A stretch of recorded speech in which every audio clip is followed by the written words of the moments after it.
Assalamualaikum, nama saya Nur Insyira, nombor matrik 01 DPU 24F1008. Nama saya Nurin Atikah, nombor matrik 01 DPU 24F1022. So, pada hari ini kami akan menerangkan tentang keselamatan di bengkel mesin.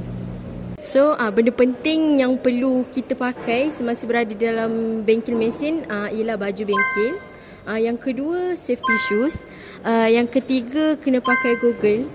Lepas tu yang keempat, kena lipat lengan baju supaya semasa kita mengendalikan mesin tidak tersangkut dekat mesin kita punya baju. Selepas mengendalikan mesin larik, kita mestilah membersihkan mesin larik.